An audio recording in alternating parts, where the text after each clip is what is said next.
اسم اعظم جو ہے وہ اللہ کا نام ہے۔ آپ اللہ کے کسی بھی نام کو کثرت کے ساتھ پڑھیں، دیوانہ وار پڑھیں، مجنوں ہو کے پڑھیں، آپ اپنی زبان سے اللہ کے نام کو جاری رکھیں، پھر آپ کے دل پہ وہ جاری ہو جائے گا۔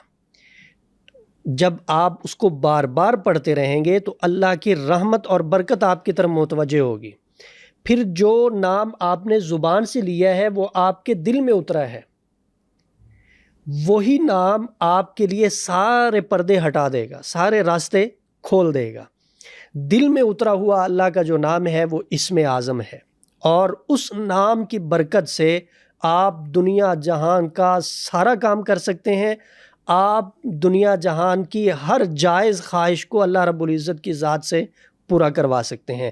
کسی معاملے میں آپ کو رکاوٹ ہوئی ہے تو وہ رکاوٹ ختم ہو جائے گی، کوئی مشکل کوئی پریشانی آپ کے قریب تک نہیں آئے گی۔ صرف آپ اپنے فائدے کے لیے ہی استعمال نہیں کر سکیں گے، لوگوں کا بھی فائدہ اس سے کریں گے۔ اچھا، لیکن آج کل جو دور چل رہا ہے، نہ تو کسی کے پاس وقت اتنا ہے اور نہ ہی کوئی اتنی محنت کرتا ہے کہ وہ اللہ کے نام کو، کسی بھی آیت کو لے لیں، کسی بھی نام کو لے لیں، ٹھیک ہو گیا۔ بالکل ٹھیک۔ جب وہ آپ کی زبان سے دل میں اتر گیا تو آپ کو اسم اعظم حاصل ہو گیا۔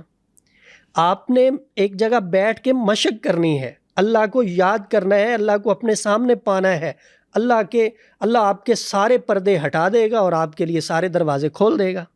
صحابی کے سوال کرنے پہ اسم اعظم کے متعلق حضور نے فرمایا کہ 3 صورتوں میں اسم اعظم ہے، سورہ بقرہ، سورہ آل عمران اور سورہ طٰہٰ۔